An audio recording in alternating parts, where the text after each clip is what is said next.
So yeah, thank you very much for the invitation to give this webinar. I'm pleased to be able to tell you some about the things that we work with here. I've given you a title called Brain Neuro-Adaptability to Pain. That's a very generic and very overall title. It's not necessarily only brain, it's how the central nervous system is reacting and adapt and regulate to pain. And I will give you some conditions and findings from both experimental and clinical manifestations, and also across different domains. And here, domains should be thought about not only the somatosensory domain, but also, for example, the corticomotor domain or the pain regulatory domain. But let's get started. And so I have no conflict of interest related to this presentation here. It's mainly a grant for all the work that we do. So adaptive pain processes is obviously a very, very important thing. We all know that systems are changing character over time. And when we look at manifestations of pain, localized pain, widespread pain, and other types of pain conditions, then there's a lot of pain processes taking place. And this is what we have had of interest here at Center for Neuroplasticity and Pain for the past 10, 15 years. In particular, to try to focus on the neuroplasticity. And again, this is not only neuronal plasticity, it's also the generic term that things can change over time. But when we have a condition where we say that we have, for example, acute pain, we know that there will be some adaptive neuroplastic responses. And luckily, these will normally go back and swap back to normal conditions. And then we are coming back to what we can say is a no pain condition. But the problem, of course, arises when we then have these chronic pain conditions. What sort of maladaptive neuroplastic responses do we see? How can we bring them back to normal? And that's actually what we have studied a lot over the past 10 years again. What I would like to focus on here today is more like this normal adaptive responses to pain. What do we see over time? How do the systems and manifestations change over time? And this is what I have coined as neuro-adaptability to pain, or NAP. And as you can see here, I kind of focus on four different domains, either changes in the somatosensory domain, in the corticomotor domain, in the pain regulatory domain, and in cognitive affective domain. I will focus on not so much the cognitive affective domain, but this is also an area that is of interest, of course.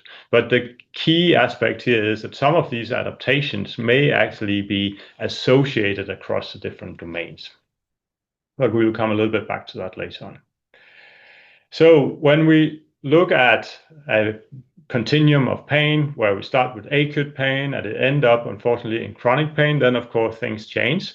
For example, we will go from a very localized pain condition to a more widespread condition, and I will give you some examples within that. But what we can also do is that we can take asymptomatic subjects and we can induce prolonged pain. And now when we talk about experimental pain here, it's not only pain for 10 minutes or half an hour, it's pain over several days. And this holds some very, very strong advantages, because we can now study what is happening over time with pain, over several days of pain. And we will see some examples on how things are actually adapting over not only minutes, but also over days of pain. So this is what I'll try to take you through here, different manifestations, both from the experimental world, but also from the clinical world. And I have kind of organized my presentation around this schematic, where we can measure different things along the neural axis. We can then do some provocation in the periphery, and we can do different types of modulation. And for example, I will give you examples of how we can study provoked pain distribution, how we can focus on localized and spreading hyperalgesia as an adaptation, pronoceptive modulation, antinociceptive modulation, and also, of course, brain adaptations. So this is the 5 key topics that I will try to take you through over the next half an hour or so. And just to give you the conclusion already now, then I will give you examples where we will demonstrate that over time, we will see that the provoked pain distribution is actually enlarged with time. We will see that over time with pain, we see expansion of spreading hyperalgesia. Pro-nociceptive modulations will be facilitated over a prolonged time of pain, and the anti-nociceptive modulation, we will show some examples where you will see that this is actually impaired. And then the most interesting part right now is actually the brain adaptations, because here it looks like that the brain adaptations are now restricted. And this is what we will come back to all of this. But that was the key results from these 5 domains. But let's take it one area by one area here. And we will start with how we can study the provoked pain distribution. And here, the only thing we can do is that we can provoke pain and we can probe what is happening. And of course, within experimental pain research, we can do many different things. We can inject different chemical substances. We can do mechanical stimulation. We can do superficial stimulation of the skin and a lot of other things. What I will focus on here today is the chemical activation of the nociceptors and mechanical stimulation as well. And here you see a very classical way of provoking pain and also the related adaptations to that. This is a very old technique with injections of hypertonic saline. This is coming out from the studies of Green and Lewis in the late 1930s. And what you see here is a classical example of referred pain. For example, if you inject 5% saline into the muscle, it will become painful for 5-10 minutes. And then you will see pain around the injection site and very often also to another area defined as referred pain. The same thing is seen when we inject hypertonic saline, for example, into the infraspinatus muscle. You see a large area of referred pain, but now it's more like a continuous pain area and not two separate areas.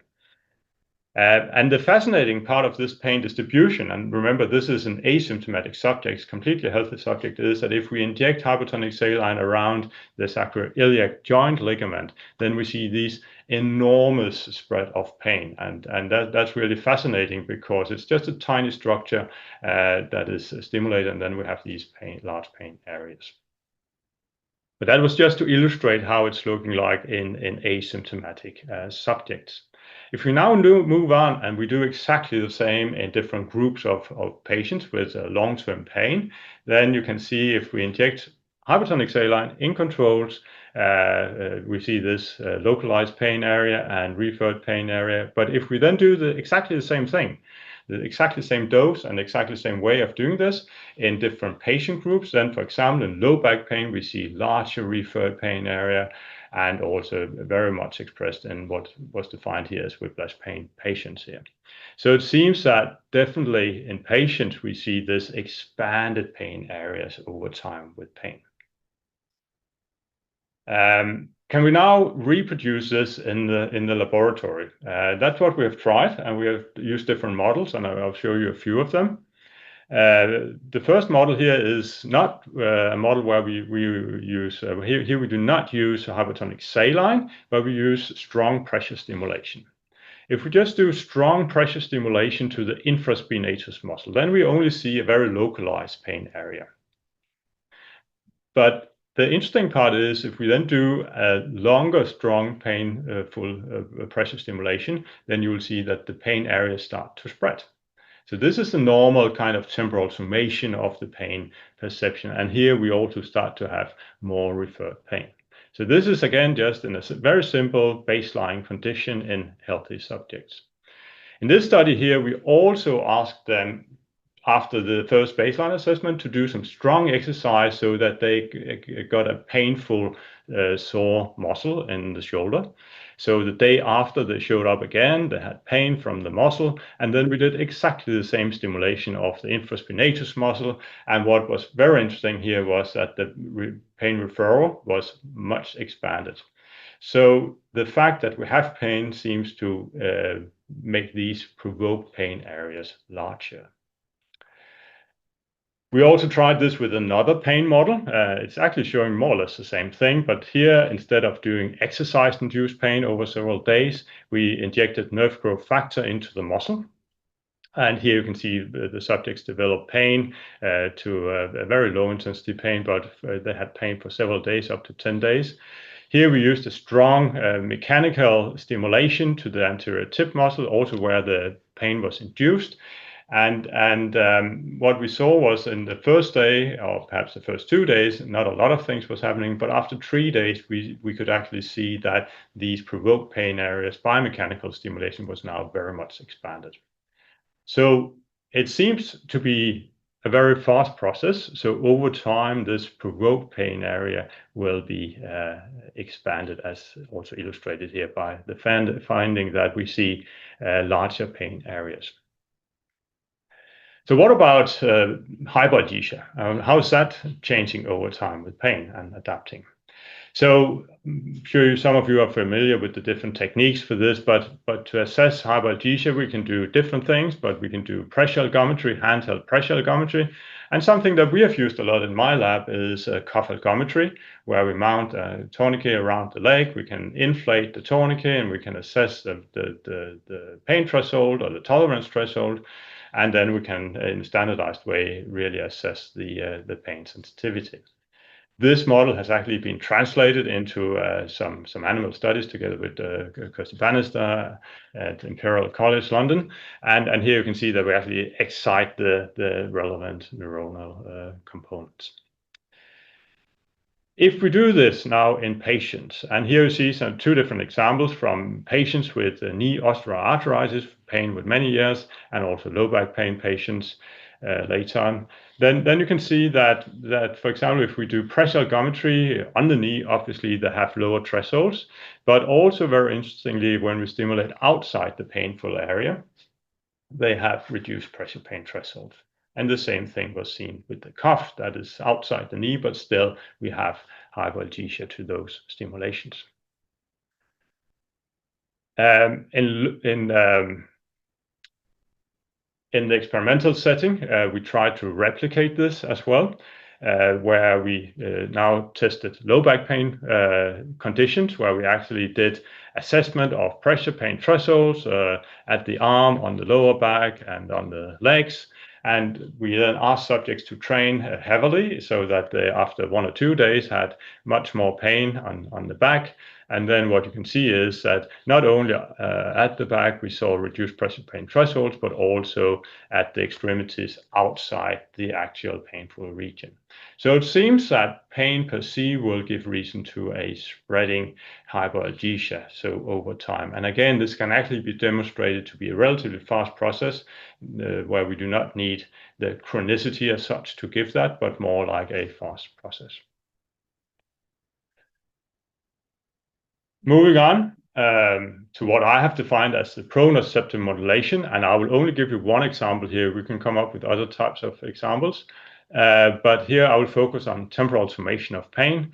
And again, this is something which can be studied by pinprick, for example, and other modalities. But what we have focused very much on is the deeper structures, and we have used either repeated very fast stimulations with this actuator. So we can do 1 second very strong stimulation and 1 second break, and then we can ask subjects to rate the pain intensity on this visual analog scale. Or we can do exactly the same thing with the tourniquet, and then we can apply repeated stimulations, and you will see that the pain will increase over time, in contrast to what we see when we just do a slower stimulation rate here, where pain will not increase so much. And when we do this now in, for example, osteoarthritis patients again, then you can see that in the asymptomatic patients without pain, they have a normal temporal automation of pain. But if we do exactly the same thing for the painful patients, then we see a strong facilitated response. And here, the clearly two things to observe. One thing is that we stimulate outside the symptomatic structure, so which is the knee, but also that this is normalized to the first stimulation. So this is a relative measure. So we look at more on the increase than on what is the relative change compared to the difference between subjects. On the right side here, you see a meta-analysis where we have looked at this also in low back pain patients, and generally speaking, we will also see a facilitation of the temporal automation of pain. The major question is, of course, can we replicate this now in the lab? And of course, we've tried that. Here you see two different models. One model where we have injected nerve growth factor into the anterior tip muscle, and we have pain over several days, and then we assess the temporal summation of pain. And what you can see here is that at day 0, baseline, the temporal summation of pain looked like this, but already after day 1, 2, and 3, we had a strong facilitation of the temporal summation of pain. This is when we stimulated exactly at the painful structure, but also when we go a little bit away from the painful structure, we see the same thing. On the control side, on the other side, nothing was happening. Here on the right side, you see the exercise-induced pain model, and interestingly here, we do not see a strong facilitation, but there was a tendency for this. But overall, for temporal summation of pain, we see in many different studies that we have a strong facilitation of this relative measure of temporal summation of pain. Now coming into the antinociceptive modulation, and here, for those of you knowing my research, you will know that I will probably focus on conditioning pain modulation, but here we could also have looked at offset analgesia, for example, which is also an antinociceptive modulation, but I will today focus on the conditioning pain modulation. And here we have done a lot of assessments where we've used the cuff setup, where we can assess pain sensitivity on one leg with one cuff, and then we can do the conditioning on the other leg with another cuff. And here, this was also translated into some animal manifestations where we can see that there was a clear inhibition of the relevant white dynamic horn neurons when we used also the cuff stimulations in the animals. So, looking first at the patients, again, example from the osteoarthritis pain patients. Here, we saw reduced CPM, conditioning pain modulation, compared to healthy controls, and also other studies showed that if we then looked at the patients post knee replacement surgery, then in the patients who still have moderate to severe pain, here the conditioning pain modulation was still impaired compared to the patients having a good outcome. So it seems that it's definitely a reversible mechanism, but we don't know when this is happening. I should say that actually there's a lot of different studies coming out on CPM where we see also unaffected CPM, and that's very important, of course, to notice that this is probably a little bit more variable manifestation than, for example, temporal summation of pain. On the right side, you see meta-analysis again in low back pain patients, and here we could demonstrate that generally speaking, CPM was also impaired in the patients. As you know now, the model is, can we now replicate that in the lab? And we tried that, and one study showed that it was possible, another study showed that it was not possible. If you look at the left side here, we tried to make an experimental model to replicate the impairment in CPM. So we had exercise before, and then we assessed the patients again 2 days after. And what you can see is that there's actually a strong impairment of the conditioning pain modulation effect, but it was not significant. So that was, of course, just illustrating that we have a lot of variability in this method. But it could also illustrate that we need to have a stronger pain intensity. In this exercise-induced pain model, we do not have a very strong pain intensity. So what we tried on the right side here was to use another model where we use capsaicin-induced pain on the skin. We kept it there for 24 hours. And then we assessed CPM at many different time points. And as what you can see here is that after 1 hour, we had a strong impairment going from baseline to down here of the CPM. But then, interestingly, there's a lot of adaptations taking place because it seems that this is also going a little bit back to normal, not to full baseline condition, but still it is improving over time. And then after 48 hours when there was no pain, then it was back to normal. So overall speaking, then it seems that we have a reduced antinociceptive modulation. This was all behavioral effects that I've looked at. I would like to focus now a little bit on some of the brain adaptations taking place with the similar setting. And here, the first example I would give you, and I would say that I will focus mainly on experimental settings here, but we have also findings from patients. But here I will focus mainly on the experimental findings. And in the first study here, we combined this model of nerve growth factor injection, so where we injected nerve growth factor and they had pain up to 14 days. Now this was injected in the arm muscle, and now we had an interest in mapping the motor representation area, and we did that by TMS, transcranial magnetic stimulation. So we fundamentally mapped the motor representational area here at day 0 and then at day 2, 4, and 14.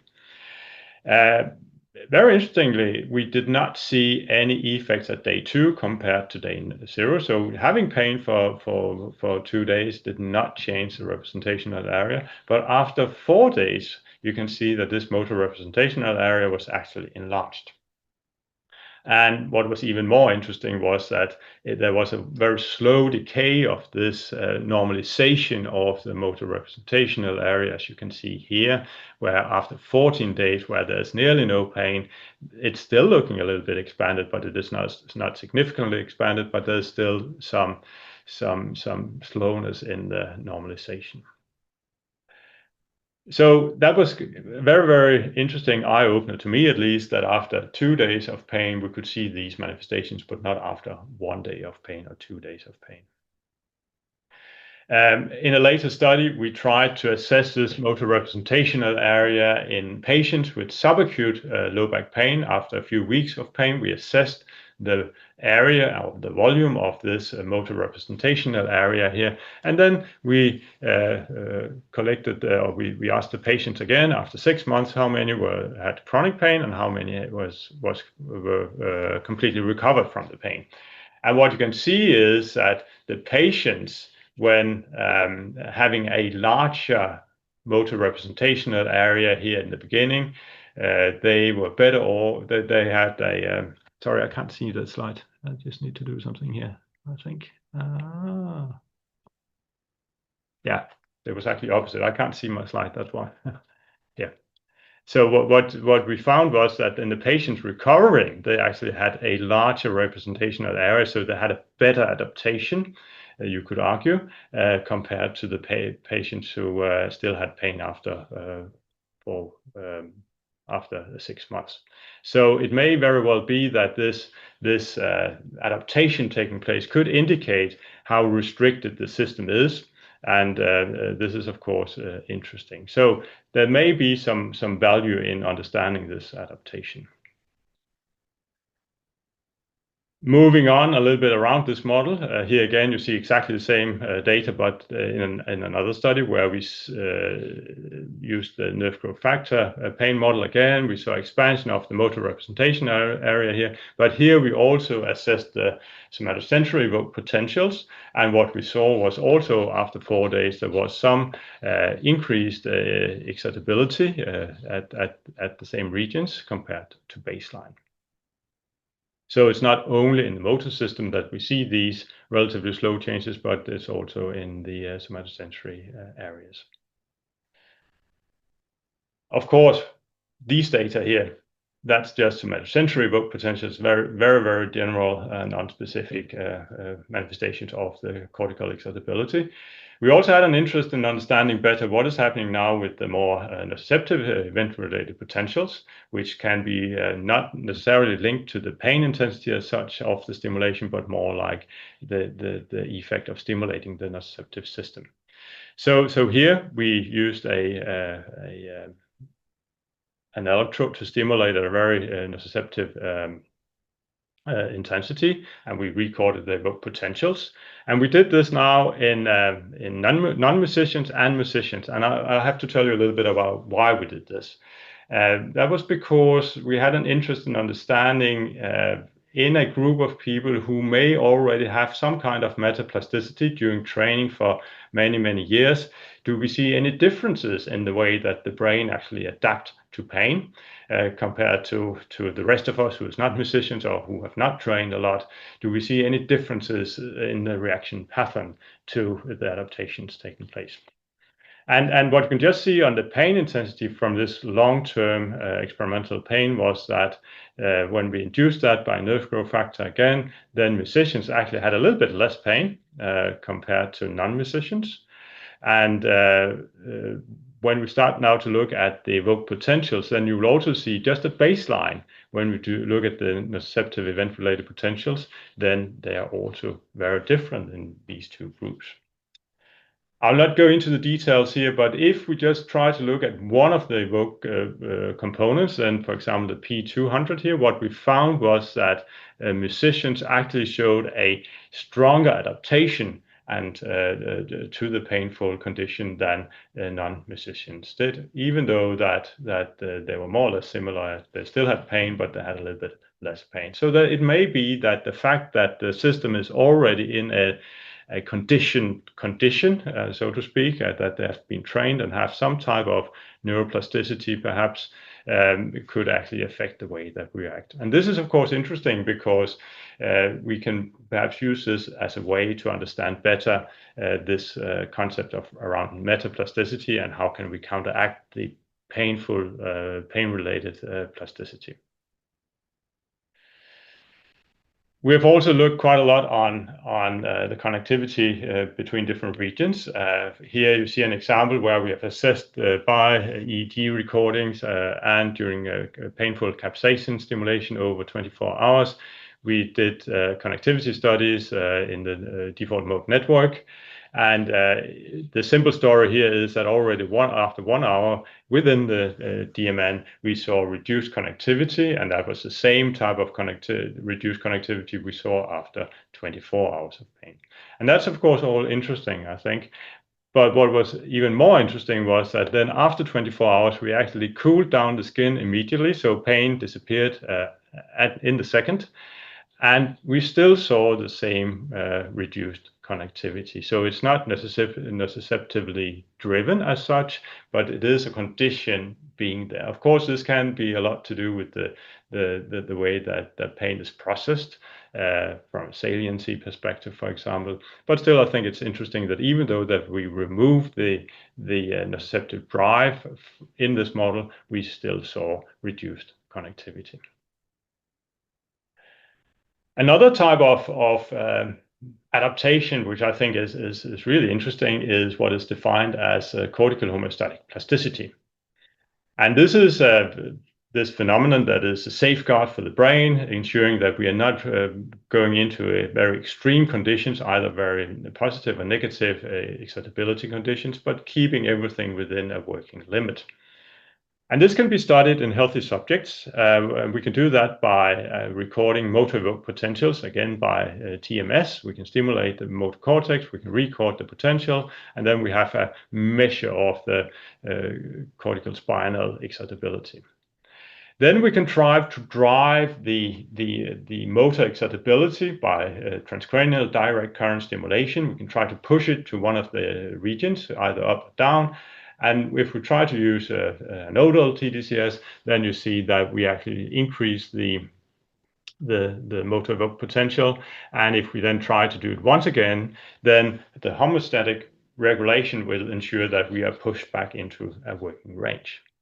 This is in a completely healthy condition without pain. But if we now apply pain in this condition, this was now in patients, in low back pain patients, then you can see that this regulation, down regulation after the second stimulation was not working very well compared to the controlled subjects without pain. I think this is interesting because it's a mechanism that is supposed to control the extreme conditions, but it may not work very well. We have also studied this obviously in a long-term experimental pain model. And here again, we have used the injection of nerve growth factor, and we have assessed the homeostatic plasticity, the degree of homeostatic plasticity at at many different time points, but here you see a baseline at day 14 where there was no pain. We see the same pattern that we have a completely normal reaction, both an increase after TGCS and a decrease. But what was interesting was that if we then looked at the most painful conditions, then the homeostatic regulation was not really working well here.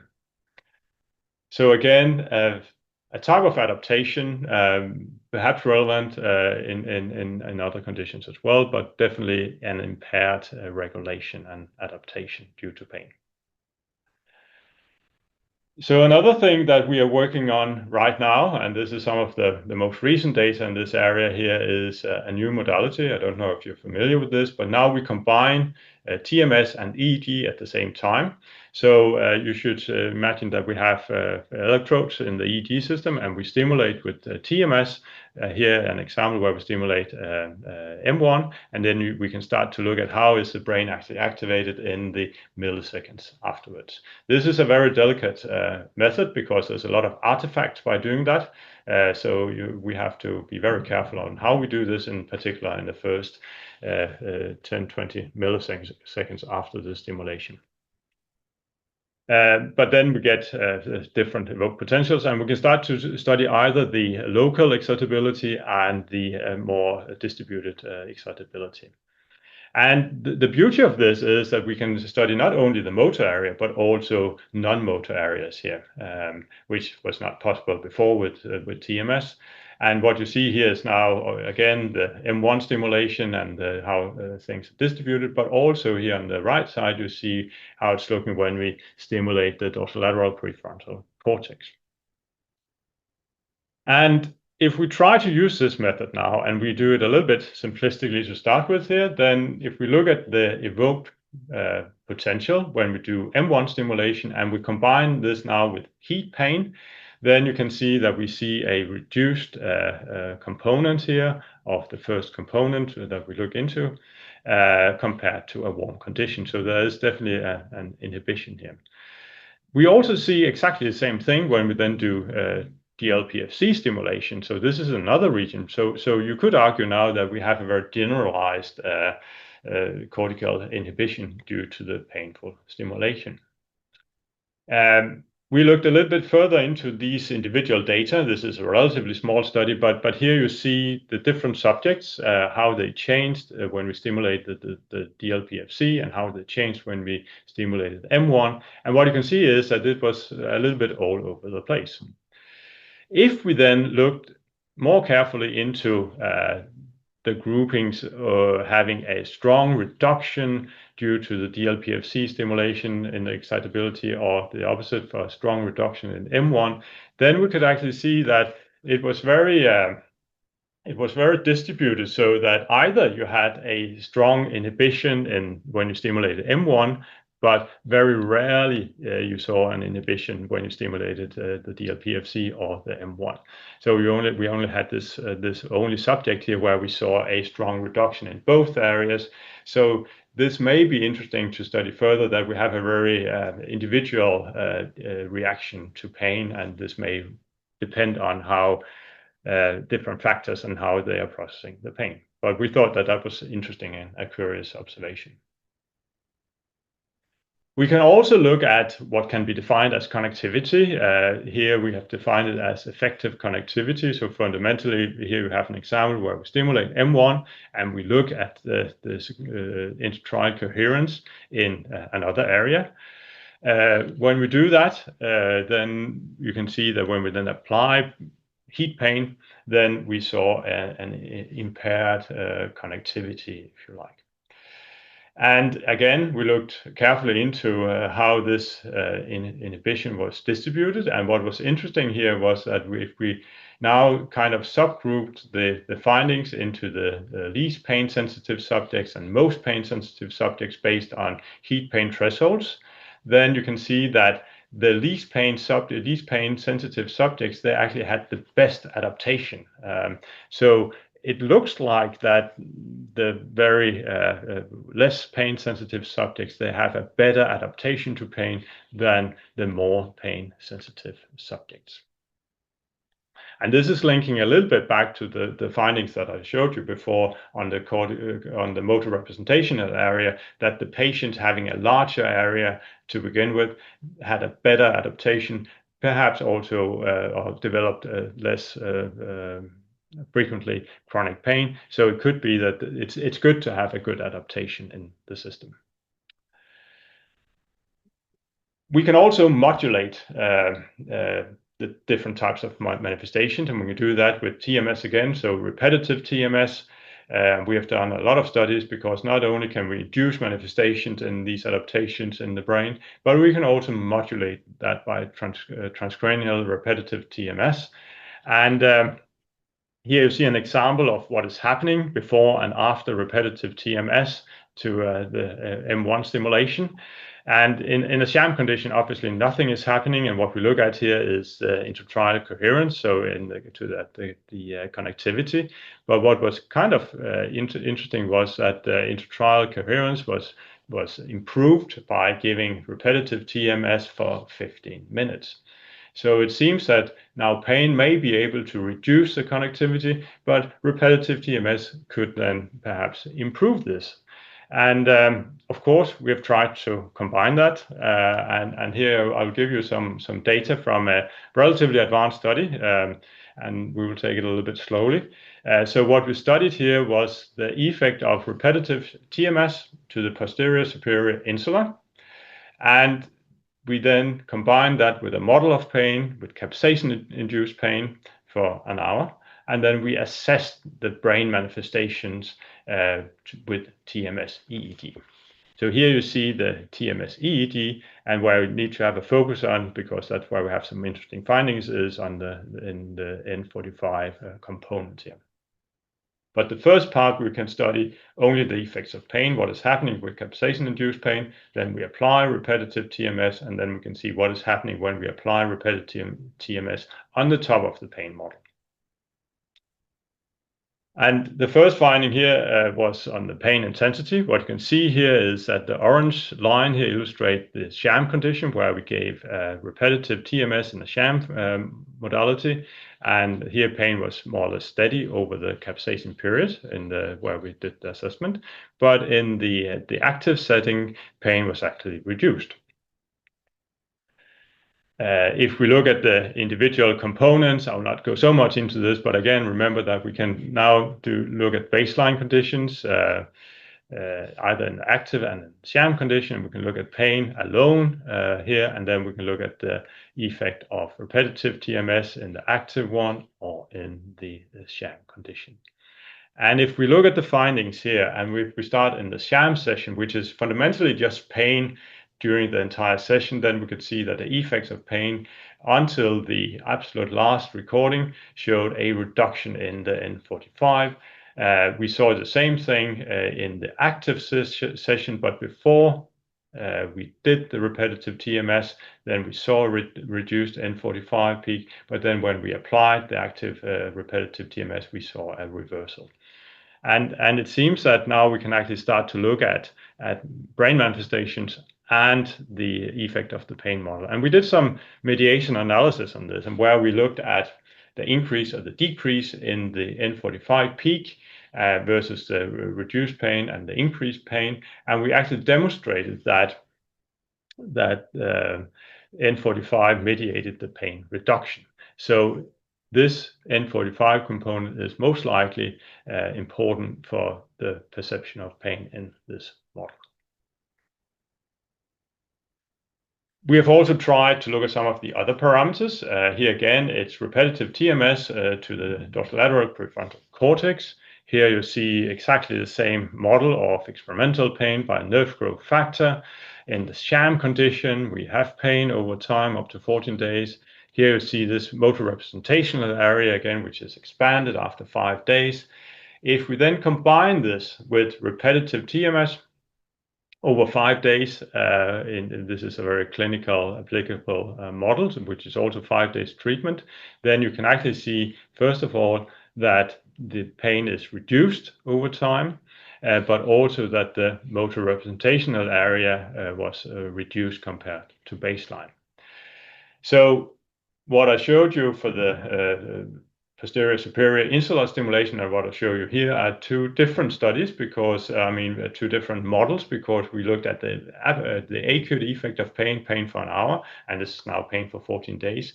But I think it's interesting that we can actually still modulate the manifestations by these clinically applied protocols over several days.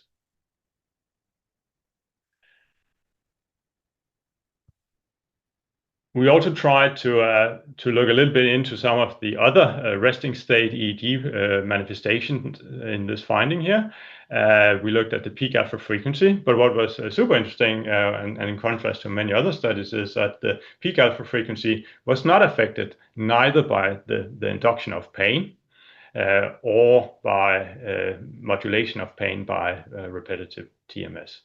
But what was interesting was that we saw some changes in the pain intensity, and the subjects who had the best improvement in the pain intensity also had the closest distance from the 10 hertz stimulation of repetitive TMS and the actual natural peak alpha frequency for that subject. So if the subject had a peak alpha frequency far away from 10 hertz, they had a less efficient effect of repetitive TMS. And I think that's clearly interesting for the neuromodulatory approach, that we may need to target something that is going close to the peak alpha frequency.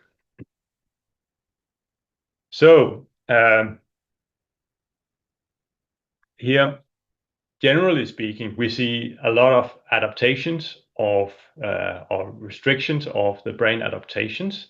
I showed you previously that we saw larger provoked pain distribution. We see larger spreading hyperalgesia areas. We see facilitated pronoceptive modulation, reduced antinociceptive modulation.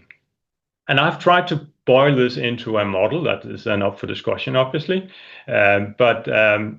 What we could say is that, for example, if we have a musculoskeletal nociceptive condition, then at the spinal neuronal mechanisms may be easily sensitized, and this could account for not only the more provoked pain areas and spreading hyperalgesia, but also facilitated pronoceptive modulation.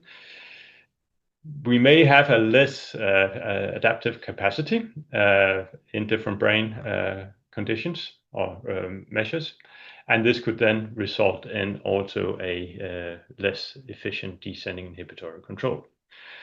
The interesting part of this model is that this could be expanded to psychological and behavioral adaptations. So we may see restrictions also in behavioral adaptations or in psychological modifications. And it's also interesting to note that we can actually apply non-invasive neuromodulation to improve these adaptations. So there may be a target here both to study the fundamental mechanisms, but also as a modality to treat these manifestations, if you like. This is a model based on some selected findings, but it's a nice model because we can start to tease out what is causing what if we do all these measures. So I think I will end here by thanking my collaborators, and if you need references, you can either email me and look in some of our papers. So I will just say thank you very much for now, and then I will look forward to your questions.